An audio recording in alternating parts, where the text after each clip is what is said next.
So Joe Espada was asked about Hunter Brown's performance yesterday. It was very good. Hunter Brown looks pretty good so far this spring training. I'm a believer, not just because his pitching motion looks just like Justin Verlander's. It does look just like Justin Verlander. But I think he's got nasty stuff at times. And we saw last year, I think he had a 6.41 ERA the second half of the season. That's a nasty ERA. That's not good. The other way. Nasty, subjective word. He was gassed. I think that was very clear last year. But Joe Espada was asked about Hunter Brown, and he said that he believes Hunter Brown can be a true number one. Gassed him up. If he can take the next step. Is it possible that all this hemming and hawing over Blake Snell and Michael Lorenzen and who the Astros should or should not pursue, that Hunter Brown could just erase all of our concerns? Sure. Anything's possible, and you do have to remember that young players can improve. True. Am I expecting, though, Hunter Brown to become the number one pitcher on a rotation that has Framber Valdez, that has Christian Javier, that has Justin Verlander? Okay, down the road, sure. I would assume that those guys are probably not here if that's happening. Nothing against Hunter Brown. That is just a very, very, very tall peak to climb up to. Well, there's kind of two parts to this for me. Will that happen this year? No. In the best interest of the Astros organization, does it need to happen? Yes. Yeah, they need it. Because Justin Verlander could very easily not be an Astro next season. If he does not reach his innings requirement, 140 innings, he's a free agent at the end of the season. They need some of the young players to continue to grow the way that it just seems like it's expected. Yeah. We've gotten spoiled here. You just expect players to come up, do well, and next man up when they leave. But the Astros haven't had someone besides Framber really emerge as that ace level pitcher. While Javier has the no-hitters and the flashy moments, Luis Garcia's been good. Jose Urquidy's been a little bit more of a roller coaster. I feel like Lance McCullers is Lance. He's not really even a young guy anymore. Just based on the next time he pitches for the Astros, which could be still 2025. Who knows, man? But Hunter Brown, if he were to evolve into that for the long term, when you talk about windows, and keeping them open, that's a huge boost, because if he is an elite starter, a number one guy in your rotation, and he surpasses Christian Javier and Luis Garcia over the next 2 years, you just continue to keep the window open and with a cheap starter in the future. So I hope it happens. And it probably needs to happen. It needs to happen is down the road, true. In the short term, as you said, this year especially, it does not need to happen. But you do need him to be better than he was last year. That's for sure. Because let's be honest, he kind of sucked last year. And again, it was his rookie season, rookie wall. People figured him out, got tired, all sorts of possibilities as to why. But those excuses do not fly this year. They don't. He has to be better. All these guys, Christian Javier, Framber Valdez, not really Justin Verlander, but specifically Javier, Framber, and Hunter Brown, the downs of last year, they have to fix that. I remember I don't know if you guys had this discussion. It doesn't seem like something you guys would typically talk about. Oh, what's that mean? What does that mean? Whoa. You guys don't seem like you're calling for pitching coaches to get fired very often. Oh, yeah, we don't do that. No. But we don't know who they are. The Killer Bees do. But And- Josh Miller? Yeah, Josh Miller. Jeremy and loves Murphy. talking about other people's jobs. There was like on Twitch and the text line when I was doing the Bees still at the end of the season, some conversation about if they need to make a pitching coaching change. And my stance on that was not at this moment, but if we don't see Hunter Brown take the next step or fix his issues, or Christian Javier or Framber Valdez, that like maybe they do need to make a change. Especially when you had the greatest pitching coach of all time in the building just last year, Martin Maldonado. Well, really the best one of all time just went back to the World Series. Brent Strom. I mean, Brent Strom's one thing, but Martin Maldonado, another. I'm so glad Martin Maldonado's not on the Astros this year. I mean, well, We'll see. Year one. We'll see after a month, man. He'll still be on the Astros on this show. Giant shadow over this year's Astros. It's a huge shadow. That's Machete. We talk about Hunter Brown having to kind of be the next man up in the, kind of conveyor belt from the minors, these guys that aren't a top 100 prospect, then come to the Astros and play well, and Hunter Brown needs to be the next one.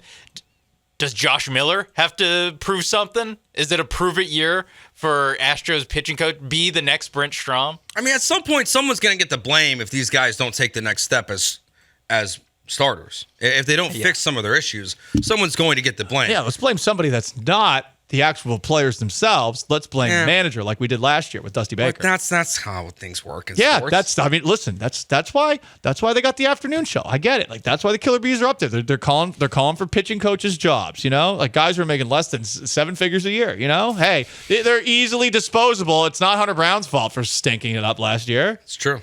He might be making 7 figures a year. I don't know. I imagine assistant coaches are probably in the 6 figures. You don't think he makes $1 million? I think you, as a pitching coach or a hitting coach, making the 6 figures. But where in the 6 figures, I do not know. Well, managers don't get paid that much. I mean, Dusty Baker was probably getting like $3 to $5 million a year. He was the or something lowest paid manager in baseball. Quick Google search tells me that pitching coaches in Major League Baseball typically earn between $200,000 and $360,000. Wow! And it's one of the higher paid staff. Coaching jobs. Baseball does not pay. No. Oh my Considering God. you are there for 162 games a year, you got to be like, unless you got Scott Boras, who as Joe correctly said, has lost his fastball. Like freaking Snell, you don't get paid. Yeah. Or you have to wait 6 months to get paid. Like, what the? Yeah. It's a sport of cheapskates, man. Baseball, get it together. It was a big deal. Like, I know I hate doing this sometimes. Craig Counsell got a 5-year, $40 million contract from the Cubs. It doubled his pay. From $3.5 to $7 million almost. Yeah, wow. Like, they don't pay managers. And people were mad that he left. Yeah, people were mad. It's just like the offensive coordinator for freaking like TCU makes more than a pitching coach. The linebacker coach at Alabama, well, maybe not anymore with Saban gone, probably makes more than Josh Miller. They hired, this is now a college football segment. They hired sitting head coaches from like the MAC. To join their staff as like co-defensive coordinator. Chip Kelly left a head coaching gig in the Big Ten to be an offensive coordinator. Some of these guys are getting paid absolute bank, but that's probably at the top as opposed to, like the mid-level Does program. Chip Kelly make more than all the Astros coaching staff combined? Yes. Yeah, I bet so. I would bet a hefty wager. I mean, I doubt his spot is making more than $2 million, and I know we're all speculating on salaries now, but this is an interesting conversation to me. I bet his spot is not making much, and I imagine that the pitching coaches and the hitting coaches aren't making that much as well. So basically, you just got to be north of, I would say, like $5 million a year. Oh, Chip Kelly's not making $5 million. You don't think he's making $5 million? That's too much. Probably making like 2.5. Still pretty good. He's by far the highest paid, but it's like 2.5. Well, okay. There's a ratio happening on the Twitter streets currently. A ratio. One of the local stations here. The Astros flagship. The Astros flagship is getting a ratio. Our guys, Sean Salisbury and Brian Lalime. And they literally are like two of my closest friends. Yeah, they're good guys. But they're getting roasted right now. They are a victim of the headline that their social media manager. Fun fact that they put out because they do all their own stuff, or their producer did it. But you got to blame the headline, producer, just like the pitching coach. The headline was: Pointing should the fingers all over Astros take on the risk by signing Trevor Bauer? And they're getting crushed. Yeah, because clearly the signing off on the abuse of women. Yeah. Because asking the question means that. Also, I mean, I know. I mean, it's ridiculous. Clearly, people aren't clicking and listening to this segment. I'm sure that they have some points about why they shouldn't bring in Bauer. Here's the thing with Bauer, okay? Bauer is just disliked by Astros players, period. Because of some of the stuff that he's said with that big fat mouth of his over the years. To the point where people that are Astros fans call him Tyler Bauer. Forget the off-the-field incident where he may have been completely framed with the way that things came to light after the fact with that one specific case of, I forget if it was just abuse. So that one specific case might have been like what happened to the Duke lacrosse team. I don't know if there's anything else out there about Trevor Bauer. But the thing that should concern you more about Trevor Bauer is I saw Trevor Bauer give up hits to a guy who looks very unathletic at Barstool Sports. Oh, so Marty Mush? Marty Mush. Yeah. Marty Mush was like driving singles to the outfield off of Trevor Bauer. That to me, let's forget about the off the field stuff for a moment, if you can. Hard to do that with Trevor Bauer because of his mouth, as much as it is because of that story that came to light about the violence going on in the bedroom that allegedly happened, but maybe didn't happen at all.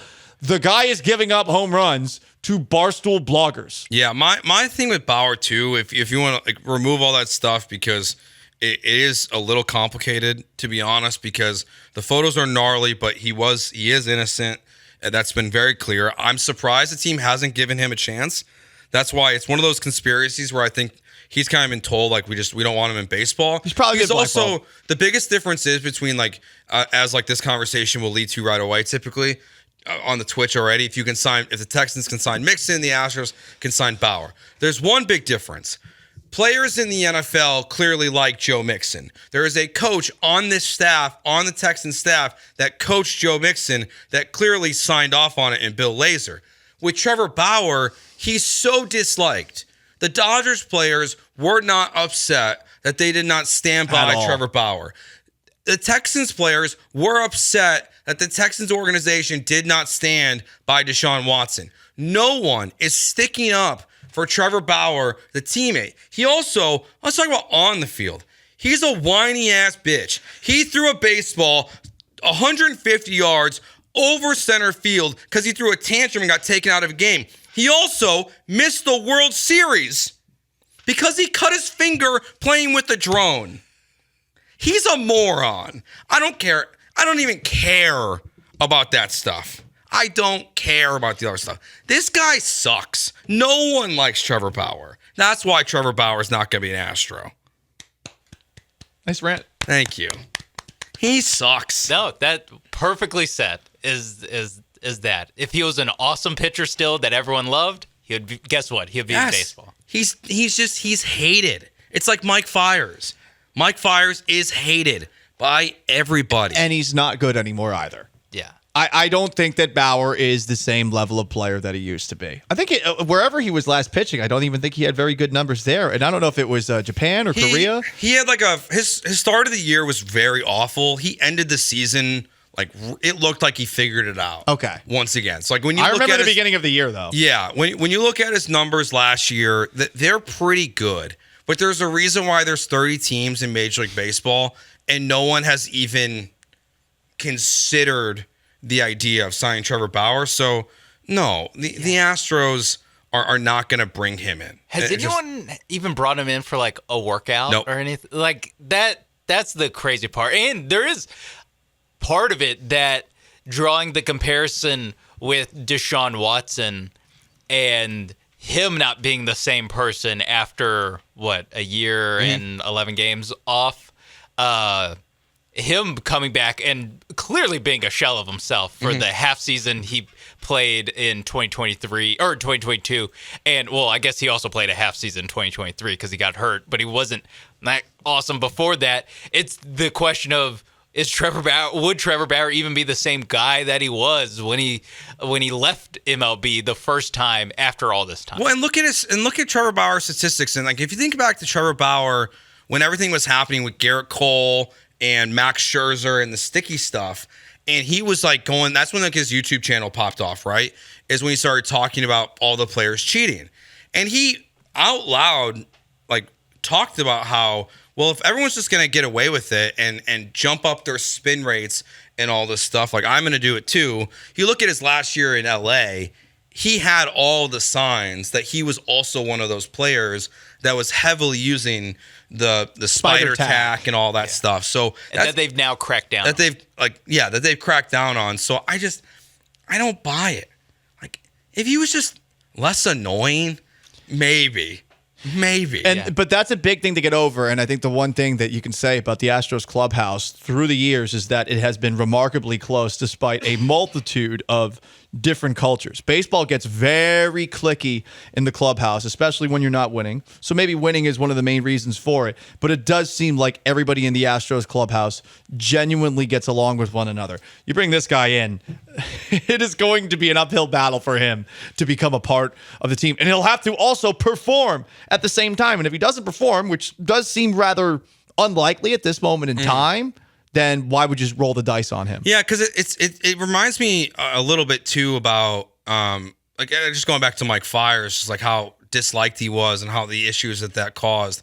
But you have to get along with guys. I mean, think about even back to Justin Verlander. There was questions at one point about his future with the team because he's supposed to throw out the first pitch of a ALDS game, and then Lance McCullers and the Astros players, as Granado reported, basically went to ownership and Dusty, and we're just like, dude, we don't want this guy. Like, he hasn't been around the entire year. He's not part of this team. It's a very good club dynamic. I just can't imagine trying to bring in a player in. That's why when the Cody Bellinger conversations were happening too, it was just like, well, does that make sense? Like, no one likes this guy on the Astros, so why would you give it a shot?